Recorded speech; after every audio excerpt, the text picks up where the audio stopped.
Welcome, fellow bookworms, to Tibra's Den. My name is Whitney, and today we have my October wrap up. I took it pretty easy in October. September, I read a massive amount of books, and so October, I just kind of read when I felt like it. I didn't push myself.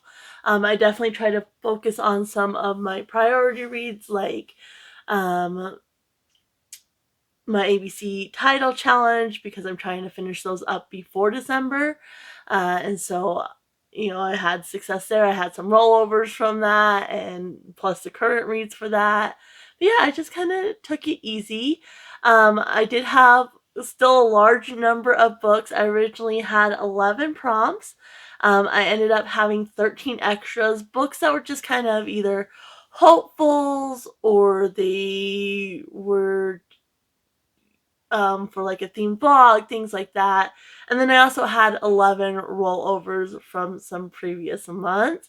And I did end up reading only 13 books, which is still a great number. I'm happy with 13 books, and I read part of one other book. So like 13 and a half.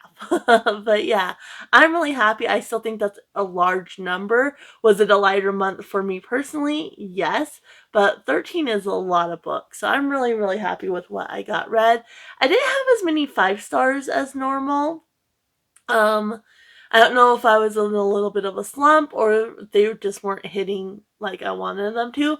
And the ones I did have 5 stars, honestly, there were some issues with them, so they probably should have been 4 stars as well. But I just love the characters and the stories so much that my enjoyment they hit for 5 stars. But let's go ahead and go into the stats first, and then we'll get into the books. So I read 4,397 pages. All of those, all 13 were physical books. I didn't have any digital, no audio, so no audio hours. All 13 were fiction. I did not have any nonfiction, and only one of those was actually a reread. My top moods were mysterious and adventurous, and then there was a three-way tie for the third spot, which was lighthearted, emotional, and dark, all kind of overlap together. So as far as genres, again, these overlap, so it will equal to more than 13. But I had 4 middle grade, 4 fantasy, 3 mystery, 3 contemporary, 2 young adult, 2 romance, 2 manga, 2 horror, 1 thriller, and 1 historical. So now we can go ahead and get into the books. So if you're new to my channel, the way this works is I go from the bottom up. So any books I didn't get to, they'll be first, and then any DNFs, and then just all the way to my favorite book of the month. And then I also have a top 3 that does not necessarily correspond to star rating. It's just the books that really are sticking out in my mind, like really are sticking with me. Had an impact on me more than just past the enjoyment of it. So we have a lot of books I didn't get to. So I had 4 hopefuls that I just was hoping I might have time to get to. I didn't get to any of those. The lowest priority of that was Creep by Jennifer Hillier. I've only read one other book from this author, but I found this at a thrift store and I thought perfect for spooky season. Obviously didn't get to it. No worries there. The other one I wanted to read was House of Shadows by Darcy Coates. I read one book by her this month, but I had also read one other book from her before, and just an author I'm interested in trying more from. I haven't loved either of the books I've read fully. I really enjoyed them though, so this will just go back on to the shelves for a later date. Then we had this one I had recently picked up at a thrift store, and I really wanted to get to it because it was perfect for the season, and it's The Ones We Burn by Rebecca Mix.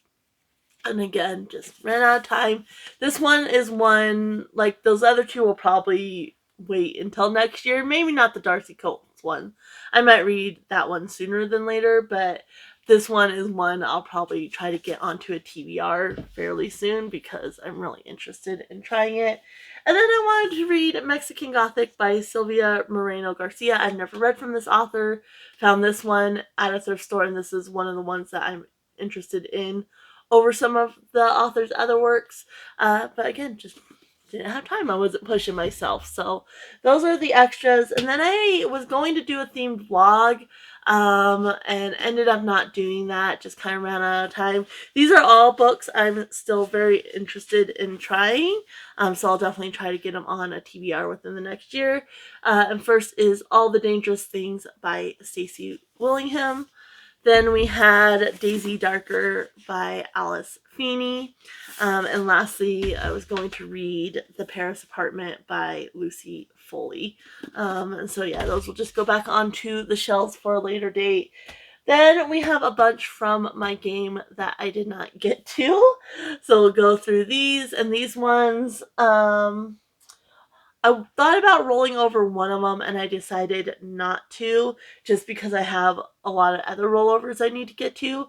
But the first one was for Little Red Riding Hood, and it was a fairy tale retelling. So this will go back in my honey jar to be pulled out again. And I was going to read the second book in the Land of Stories series by Chris Colfer, and this is the Enchantress Returns. So this will just go back on my shelf. I'm not in a hurry. I have the whole series. I obviously want to read them, but I'm not in a huge hurry to get those read. This next one was for Mulan, and it was gender swap. So again, this will go back in the honey jar. And I was going to read We Hunt the Flame by Hafsah Faizal. And again, just didn't get to it. This one I'm very interested in, but it's kind of a lower priority for me. I'm not really looking to start a new series, and so this was kind of on a lower priority as far as what I want to read this month.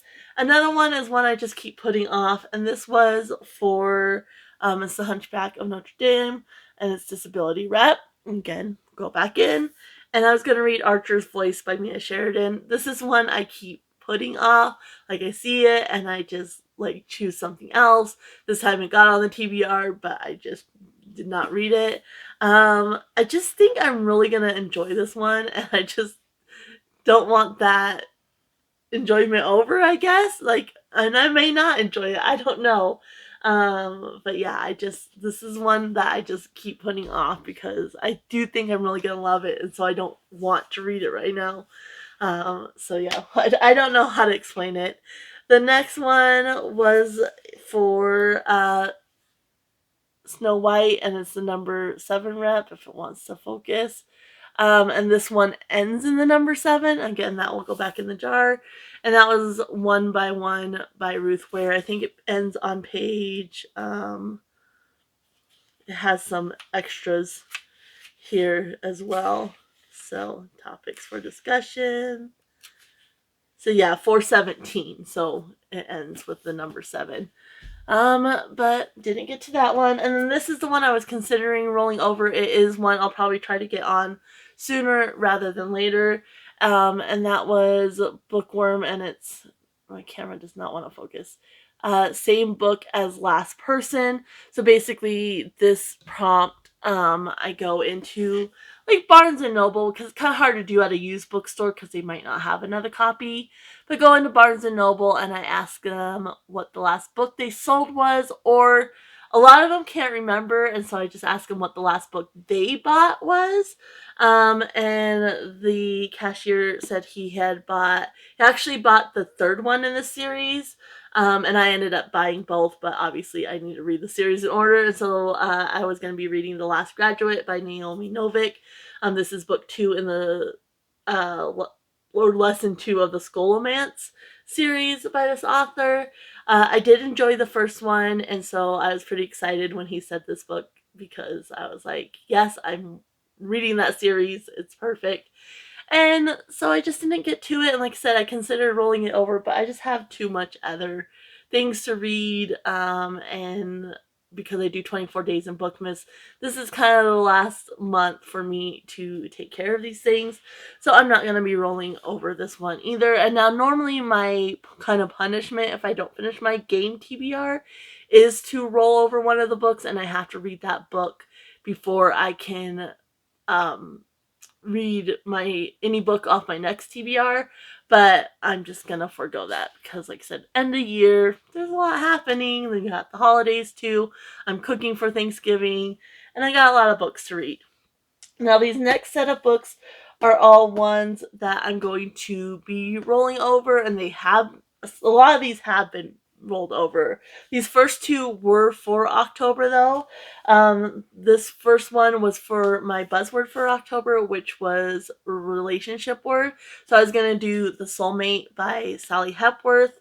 And again, I just didn't get to it because it's for buzzword. I really want to do all the buzzwords, so I am going to be rolling this one over. Then we also have, and Buzzword is put on by Kayla at Books and Lala. I'll link the channel down below.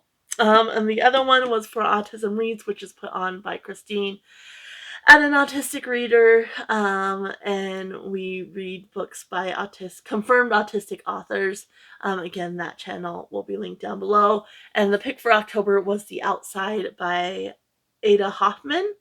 And so, yeah, this is one and this one I'm really, really interested in. So this one will be rolling over as well. And then we have our Autism Reads pick from September, which was A Kind of Spark by Elle McNichol. So again, this one will be rolling over. And then I also have my August Autism Reads, which was A Prayer for Vengeance by Leanne Schwartz. And so this one will be rolling over as well. And then we have another buzzword. I did get September buzzwords, but I never got August buzzword read. And that's Like a River Glorious by Ray Carson, like being the buzzword. And this one, I love the first one in the series, so I definitely am really, really interested in reading this. So yeah, that I need to catch up on. I'm more interested in reading the Autism Reads books. If I don't finish the buzzword books, I'm not as fussed about that. I was just kind of doing it casually, I guess. And so if I don't get to those books, I'm not all that worried about.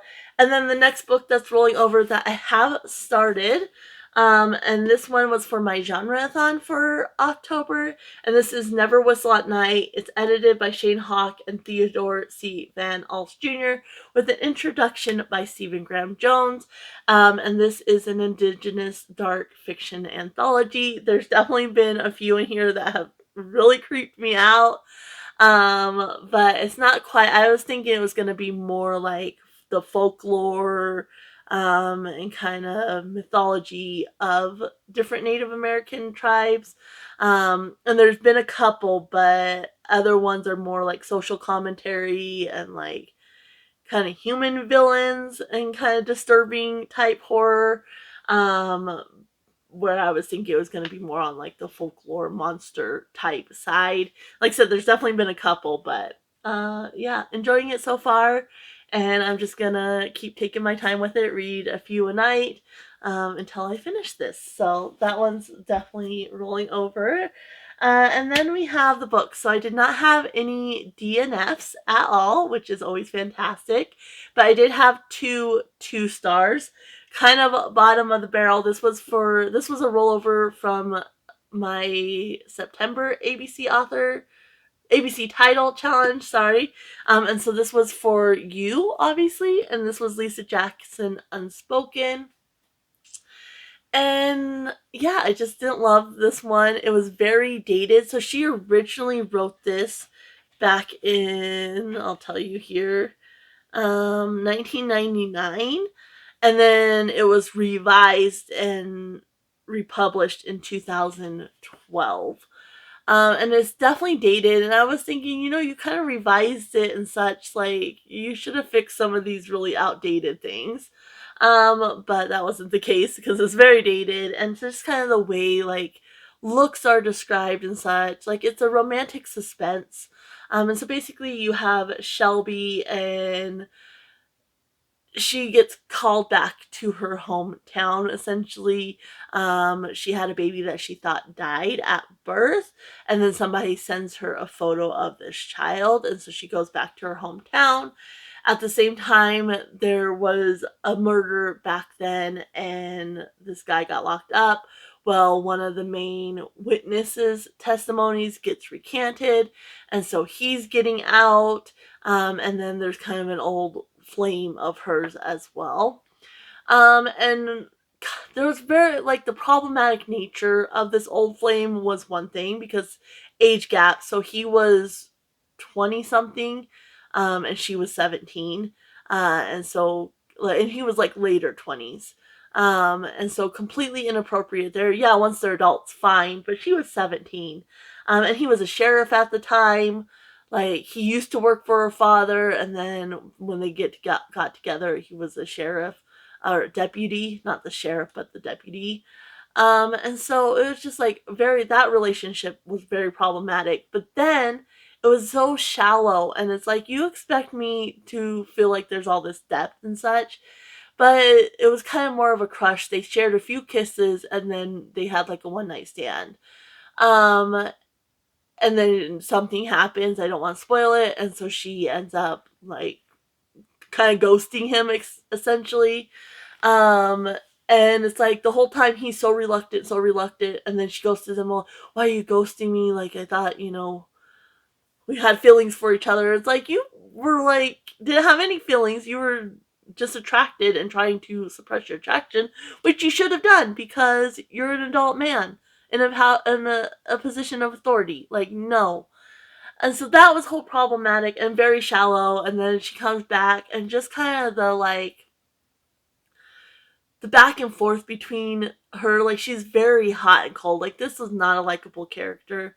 Very, very hot and cold. Like, you're the one that left him, and she's acting like he broke her heart. It's like, you left him. Like, what? Like, oh, I can't get into a relationship with him again. Like, and just very back and forth. Then she's like throwing herself in his arms. Like, just, oh my God, so bad. And then it just tried to do too much. You know, I thought about DNFing it, but I was kind of invested to see, the mystery of her child, and then who actually killed this guy and such. And just, there were some things that didn't make sense with kind of the wrap up. And then the whole wrap up too, like, just kind of made me mad. Like, the characters made me bad, the way they were handling it and such. But yeah, kind of the mystery of who killed this guy back when is just like, the way that wraps up doesn't make sense. And so that kind of made me mad too. It's like, I suffered through this whole book and then I can't even get a satisfactory ending. Like, oh, so anyway, 2 stars for that one. Then we have another rollover. So I was reading the entire Heartland series in the month of September, because it's a series that I have loved. Like, I was going through a hard time, and September 11th, when that happened, that year we left my stepdad. I ended up spending my birthday in a hotel, and I started that series. So it's always held a special place in my heart. I absolutely love it. So I was rereading the ones I had already read, and then reading the ones I hadn't. And then I had 3 left of the special editions that I just didn't have time to get to. And one of those was A Winter's Gift, and these are by Lauren Brooke.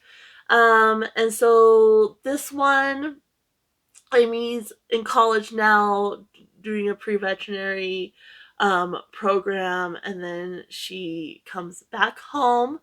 And yeah, there's just some of my problems with some of the other ones have been the inconsistencies. The author with these special editions in particular, like, she had some problems with the other ones too. It's like, do you not read your own work? Like, do you not remember? Like, if you're gonna write the next book, I would do a refresher or something. But in the special edition, she kind of like completely threw aside anything she had built. And so that was kind of annoying. And so there was just some inconsistencies with this one that were kind of irksome, and then kind of the inks as well, was just a lot in this one. And so that's why I only got 2 stars. Then we had 3 stars. And first up is Mind Games by Nora Roberts. My husband and I have been reading this for a while now, for several months, and we finally finished it. I had like 137 pages left, so one weekend I'm like, let's just finish it. And yeah, this one was very slow paced. The ending wasn't very satisfying. Like, it was kind of rushed.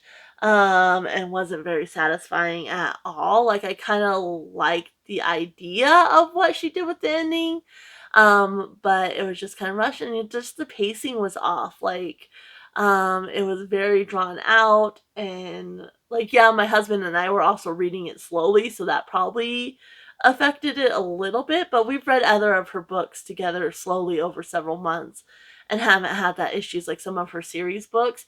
I just noticed like her books are getting a lot slower paced, the newer ones, which isn't my favorite thing. And even the romance is a lot slower paced in her newer ones. So it's like you don't get the action, you don't get the romance. Like, I still love her writing. It's very comfortable for me. I love diving into her books. And her characters are always top notch. Like, you get a lot of emotion from these. But basically you have, um, what is her name? Thea. Thea and her brother, and um they're visiting their grandmother when their parents get murdered. Thea and her grandmother, and even her mom suppresses it and doesn't access it, but they have like a special ability where they can see things in their mind. And so, yeah, she ends up seeing the murder, gets the murder, and he gets put behind bars. And then it's, them with their grandmother trying to kind of heal and such. And then her as an adult, and of course, the romance with a neighbor. Um, she does like video games and such, which is really cool. And so she has a special ability, and so does the killer. And so it's kind of this back and forth throughout the whole book of them messing with each other through the mind, because he's obviously in prison. And yeah, just the way it was ending was kind of a letdown. Like, it was kind of rushed through. I think if she had done more with it, like developed it a little bit more, added a little more depth to it, the ending would have been satisfying. But it was a very, very slow pace, and then the ending just kind of let me down a little bit. So that's why it gets 3 stars, which is a shame for my favorite author to be so low on the list, but it is what it is. Then we have, this one was for Eeyore and its perseverance. Just keep going. And so that one will not go back in the honey jar because I fulfilled it. And I went with my one of my ABC title books for October, and that's What Elephants Know by Eric Dinerstein. And so obviously for my W title. And so this one you have Nandu, and he was found as a child. He was being protected by wild dogs, and he was found by kind of a shaman who runs like this elephant stable for the king. And so the shaman type character is his adopted father or found father, and then one of the elephants is his mother. And so it does, and it references the Jungle Book. You obviously can tell it had inspiration from the Jungle Book, but basically, there's 2 royal elephant stables, and the king will come to hunt tigers. But there's rumors that one of the elephant stables is gonna get shut down because he's from a different area. The people that take care of the elephants kind of already have a little bit of prejudice against him. And then something happens on the hunt, and so they all blame him. Like, his stable's gonna get shut down, and they all kind of blame him. And so, yeah, they decide, he's kind of an outcast there. He has a few friends, and then his father, obviously. But the stable's gonna get shut down, and it's getting closer and closer. And then finally, they decide, what if we're a breeding stable? Because we can no longer get elephants from India. They're going to shut down the trade. So what if we became the king's breeding stable? So we need to find this great tusker. And that's what the synopsis tell you, that he's going to go on this adventure to find this great tusker. That does happen. Like, it does happen. Like, everything in the synopsis happens, but he doesn't go to find this great tusker until like the last little section of the book. So the rest of the book, like, you're just like, okay, like, this looming threat, but nothing's progressing. So the plot got really lost in this one. It didn't really progress until the very end. And then the author's giving you a lot of information about, which I like. I generally like that, but it was just too much. He was bombarding you with these different types of animals. Oh, there's this bird, a lot of birds. There's this bird and this bird and this. But he never really gave you a lot of information about them. So it was kind of a weird, like, it felt like you were being bogged down by all this information, but you really weren't. And so you weren't really learning anything about these animals. I think if he had focused less on, like, the birds and such and just, like, on a few select animals, it would have been better. But it was enjoyable overall. It just, like I said, the plot didn't really progress. I did enjoy the characters. And there was also, again, a book trying to do too much. There was also like these maroon, which are like these rebel type people, and they were like attacking them and such. And so that didn't need to be there. And then there's one part at the end that kind of deals with them, and again, that didn't need to be there. I wanted a story about him saving the elephant stable, not all this other side stuff. So that's why that one only got 3 stars. So then we had 7 4-stars, so we had the majority 4 stars, which is good. Like, 4 stars is still good, but normally I have the most of 5 stars. So next we have the other 2 special editions from Lauren Brooke. And so the first one is Beyond the Horizon. And in this one it's spring break. So it's like the spring break. And again, Amy returns home from college. But her college friend asks her to come to Arizona. And so that kind of causes conflict between like her and Ty and such. And so again, you kind of have that angst there. I did like this one again. A little inconsistencies, but not too bad because mostly she's in Arizona. But kind of the way some of the adults acted here, like there's a ranch hand, and his brother got hurt, but it was just a little over the top, and I just didn't love it. Like, basically, there's a horse that got attacked by a mountain lion, and now he's unrideable, but he's a really good ranch horse. And so they're talking about putting him down because when the brother tried to get back on him, he got severely injured because the horse freaked out. So they're going to put him down because they think he's dangerous now. And so she goes out to Arizona to save this horse. And yeah, just the angst and such I didn't love. And then we have the other one, which is the summer one. And so this is this is like the last one. And so Summer to Remember. And so this one, she's actually never goes back to Heartland. Heartland's just barely mentioned. And so she ends up she was introduced to this guy at like a party, and then he thought of her. He's having trouble with one of his polo horses. And I noticed in the new season 18, I keep getting clips of the new season.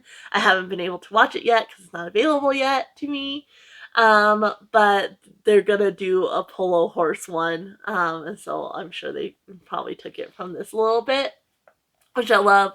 We're 18 seasons into the book and they're still taking a little bit of inspiration, or the 18 seasons into the show and they're still taking a little inspiration from the books.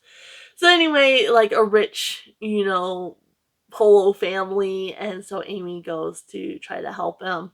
Again, there's kind of a little back and forth between her and this character, and the grandfather is a little like cold and doesn't believe that she can help this horse and such, and is a little bit hard on this other character. But I like that it was something different. Like, I was kind of sad because it's the last book and we don't get any Heartland, but at the same time then you don't have those inconsistencies and such.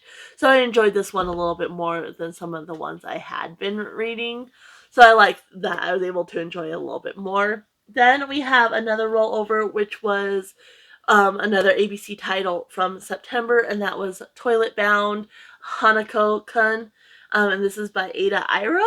And this one actually surprised me. I did really enjoy this more than I thought. It is a little bit over the top as far as like, oh, boobies, and that's a thing I've noticed with like a lot of anime and manga and such. But basically you have this spirit, and he's trapped in the toilets, like, and this girl goes to, she's heard, like, you can get a wish if you go. And yeah, so the first one, she's going to find him, and then he's like, well, if you help me, like, I'll give you your wish or whatever. And so then it's just all these different situations throughout the school. And it is a lot of fun. Like, and I like the artwork. Like, it has a lot of, let me see if I can find one that it has like a lot of like little like noise bits in there, which I thought was pretty cool. And it ends on a cliffhanger, so I'm definitely gonna have to try to find the second one. I found this by chance at a thrift store, and so I'm definitely gonna try to get the second one because it kind of ends on a cliffhanger. And I'm like, I want to know what's gonna happen. So, and there's just these different like supernatural, paranormal situations in the school. And so yeah, it's a lot. It was a lot of fun though. I was pleasantly surprised by that one. And then the next one, which was for my character, because I got Kenga and Rue, so I needed to either read a manga, graphic novel, or children's book. And so I went with Spy Family Volume 2. And so in this one, basically the Spy Family series, I mean, most people know what it's about, but you have Twilight, and he is a, like, what is, like a spy. Uh, he has to infiltrate the school, so he ends up adopting his daughter, who's actually a telepath, and then he marries an assassin because he needs a wife to in order to get her into the school. And so they don't know about each other, but their daughter obviously knows about both of them because she's a telepath. And so in this one, they're continuing to try to get her into the school, and then she needs to get close, so they can. She needs to really excel or get close to his target's son. But that kind of both those things kind of go awry. And so yeah, it's just him trying to get where he can have access to his target. It's cute. It's a lot of fun. This one, there was just like there's a little bit of weird thing with her and the target son. They're kindergarteners, but there's like, oh, she's the first of many that will fall at my feet, like a weird kind of sexual thing. And I'm like, they're in kindergarten, no. And so that kind of dropped it down, and it just wasn't quite as fun and interesting as the first one. I think the plot in this one was a little bit meh, because they're just trying to get to the point where they have access. But I still really enjoyed it. Like, I really loved it. And then next up, we have this one was a bookworm, and it was a booktube TBR. And at the time, I couldn't remember. This will go back in the honey jar, even though I fulfilled it, because the bookworms always go back in. And at the time, I couldn't remember. I know I had seen it on Booktuber's TBRs recently, but I couldn't remember. But then Allison from Allison on her book break put it on her TBR, so I could officially know who had it on a TBR. And that is Dead of Winter by Darcy Coates. I did enjoy this one. I immediately was like, it's that person. Like, there's no doubt in my mind. Then the author kind of had me talk myself out of my initial, like, it's that person. And so I was like, okay, it can't be that person, but none of the other ones really felt right. So when I was correct, I like had a big burst of satisfaction, even though I had talked myself out of it. I was like, I was initially right, like, yes. Um, but this one, I think it needed either less characters or to be a little shorter or something. Because you're isolated in this cabin in the Rocky Mountains. Basically, they're isolated. Their tour guide ends up getting murdered and beheaded, and then slowly, one by one, they're getting picked off, and so they're trying to figure out, like, who is it? Like, which one of us is killing the others? Because we're in the middle of nowhere, in a blizzard, like, there's no way. But there was a chance for the author to kind of switch locations, and I think that would have been good and maybe helped it along. But I just found myself like it was repetitive. Okay, somebody else died and got beheaded. Like, great. And it just felt repetitive. And then the ending, like, I don't know. I didn't fully love it. Like, I enjoyed it. I had a great time. It jumps right in right from the first instance, but it just, like I said, maybe less characters because then there less people needed to die. But I understand the more characters, the more chance you have of not knowing who it is because there's more characters. But I don't know. I needed like it to be a little bit shorter or a little less characters or a little bit of change somewhere in the middle or something. But I still really had a good time. Like fast paced, you jump right in. So I did really enjoy it, and I definitely look forward to trying more by this author for sure.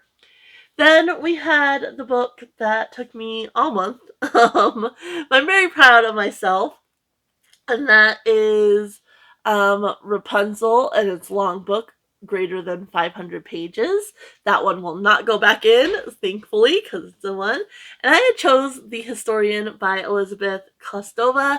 This is 909 pages, so definitely fits the bill. I tabbed it out into chunks. Ended up having to read like more, like about 50-page chunks. Some of them were a little less, some of them a little more, because I like to end at like the chapter break. And so I started off just reading, a chunk, and then I got a little bit behind, so I had to read a little bit more. The vibes of this one, especially in the beginning, were so perfect. Like, at first I was like, could it be a little shorter? Probably. But I think that really helps with the vibes as well, because you're going on this journey with these characters. But basically, initially, your main narrator is the daughter, and she's telling the story of like what her father's telling her about this book he found and the events that took place. And then you also have like basically four different timelines, I would say, because you have her timeline, her father's timeline back in like the 1950s, her father's advisor timeline back in like the 1930s, and then Vlad's timeline, because it's about the actual historical figure of Vlad, not necessarily Dracula, but then it ties in Dracula and kind of the lore of that, and vampires and such. So you got really good vibes, and it's very ominous, and you have that epistolary element in here as well, which is really cool. The ending was such a letdown, though, like such a letdown. I hate how it happened. The main narrator at the beginning, her kind of timeline and her thing just kind of drops off, and then it's like you get like a little blip, like, oh yeah, we're still, they're still a part of this. And like those didn't need to be there at all. And so it was just kind of disappointing. I wish she had just like talked about her at the beginning, and then once, she's getting more like letters from her father, then, you know, maybe doing something with that. And you also like her main timeline is like the 1970s, and then you do have present day, which is where she's talking to you from, um, as well. And so at the end, the ending was just disappointing, and then you kind of have her catching you up on all these events. And yeah, there was just things I didn't love about that either. So I love the book. I love the vibes. I will still say it's worth reading, but don't expect a lot from the ending. I was not happy with it, but I don't want to spoil anything, so I can't really tell you why. And then my last 4-star one. This was for, I had one unusable disc, and this is the first in a series, I believe. And that's Velva Jean Learns to Drive by Jennifer Niven. And this one was also for my ABC title challenge for my V title. And this one, so it's about Velva Jean, and she is growing up in the, I think it's North Carolina, mountains of Appalachia. And I liked, because I wasn't expecting this to have any like spooky, but there is, lore and myths and such. And there's definitely some, especially because it starts when she's like 10 years old. And there's some like neighbors that are kind of outsiders, of the community, and there's lore about them, like one's a witch and one will like eat you and such. So there is kind of a spooky element with that.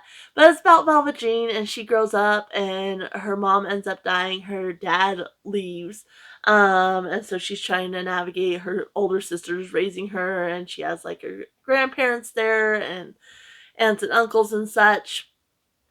But she's growing up kind of wild. She doesn't really have a full parental figure, like her sister's doing the best she can, but and it's her and her brother, they're really close, and then there's this moonshiner's kid. And then you kind of go to when she gets a little older. I think she gets married at 16. And she marries the moonshiner's kid, but now he's a revival preacher. He also works on the train, but he does like revival preaching as well. So that's a big component. And so he was, kind of wild, and he just starts really suppressing her. And she's never learned to drive, and she always has wanted to. And he's kind of has a stance of no wife of mine is going to be driving. Um, and so yeah, it's really like emotional. It's about the characters. There's not a huge plot, but there are some exciting things that happen towards the end, kind of with the revival preaching, and kind of like outsiders to the town and such. But I did mark one spot because I did want to share it, because this really captures like the essence of the book. And she's talking about lightning bugs and how when they used to catch them, like sometimes they would, you know, she would like squish them. And she's like, I'm afraid I'm like the lightning bug and Harley is like me. I'm afraid he's starting to put out my light. And so you just see, like, because now he's a preacher, and you have an image to uphold, and he doesn't want her driving. And she's always loved to sing. Like, her original dream was when she turned 18 to go to Nashville and start a singing career and get on the Grand Ole Opry stage. um and he's like, you can't sing because you sing too sexy, and like really just suppressing her. But I love the setting, I love the vibes. It's just, I think, especially with like things with him, because it's all from Velva Jean's kind of perspective. I almost wish there had been either other viewpoints, or like maybe like conversations with Velva Jean to kind of explain certain things, and just kind of create more depth, especially with like the whole revival situation, and the situation with the outsiders of the community. I just kind of wanted a little bit more from that, which is why I didn't get a full 5 stars, but I really enjoyed my time with that. Like, it it's close. Like, if I did partial star ratings, it would probably be 4.75 or something, because it was really close. There's just things like I didn't fully connect to with the book. Then we have my 2 5 stars, which are from the same series. These were actually rollovers for Aurelium, because I had 2 books I didn't get to for Aurelium. I did technically fulfill the prompts because my character was doing multiple callings. And so I did fulfill the prompts for, the other calling. But first we have Foxglove, which is the second book in like the Belladonna series. I don't know if it has a different name. By Adeline Grace. And this one was for restoration for my hebologist career. And this one was a poisonous plant on the cover. And so this one, now you're still initially following Signa, because basically in this you have Signa and death kind of follows her. And so she can't die, but those around her are dying. And then she ends up going to like her last relatives. And the mom has been murdered, and her female cousin is very, very sick. And so she's trying to unravel the mystery of what's going on. In this one, you also still have a murder mystery element and trying to figure out a death. And you also have Blythe, who was the cousin that was very sick. You have her as well in this one, a little bit more present. And I kind of like that shift. You also have the introduction of Fate, which I love Fate as a character. And with Blythe and Fate, I really, really enjoy those characters. Signa and Death, I like their characters, but I kind of look at it as if these were real people in real life. I don't think I would necessarily gravitate towards being like friends with Signa and Death, where Blythe and Fate I definitely would. So, I really enjoyed this one.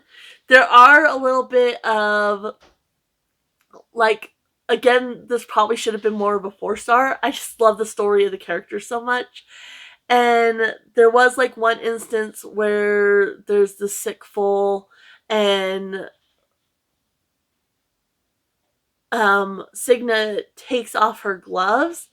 And then all of a sudden she has her gloves on again, and then it's mentioned, and I thought, well, maybe, she put them on and the author just didn't write that out. But no, then she mentions that the gloves are still laying in the hay. And so, like, that was a little inconsistent. And then just kind of the rules with how she interacts with Death were a little loosey-goosey as well. Like, it was kind of established, like, Death can only come when somebody's near death, like, otherwise he can't interact, and come. But he would be there, they just couldn't really interact with each other. Like, just weird things like that. And so, yeah, that's why it probably should have been more before, but I just love the characters. And then my favorite is the third book in the series, which is Wisteria by Adeline Grace, of course. This was for demonology for my Godseer calling, and this one was a book picked to read by a non-reader, which I had my husband pick because he used to read, but he doesn't really read much now. And so I had him just pick, and because it was my birthday month, and he knew I was excited about 2 of the books that I had bought for my birthday. He said, just read those 2. And so this was one of those. But I did read the other one. So like I said, I did technically fulfill that prompt. But yeah, this one, you're focused more on Blythe and Fate. It's kind of a marriage of convenience. And I just absolutely loved it. Like, I love those 2 together. Again, you had a weird inconsistency with the gloves. Like, she pulled them off and then she pulled them off again without ever having putting them back on. Like, just I don't know what it is about the gloves. But I just love this so much. Like, I love, they're kind of enemies to lovers as well. Like, they're really butting heads. There's one moment with like hot cocoa that I just adored. Like, I love that scene in this book. And yeah, I ate this up. This one made me bawl. There's a death in this one, and it made me cry for pages and pages. Normally when there's like a death or something emotional, I might cry, just a little bit at that moment, but then I'm over it and I continue on reading. This one, I was crying for pages and pages and pages. Like, absolutely loved it. So that is my wrap up.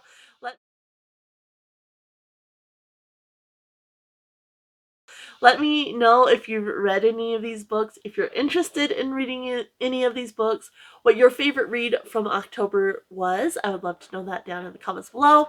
If you don't know what to comment, or you just want to let me know you were here and you're supporting the channel, you can always leave either a rabbit or any type of animal emoji down in the comments below. I'm going to go ahead and leave you guys here. Happy reading, everyone. Bye.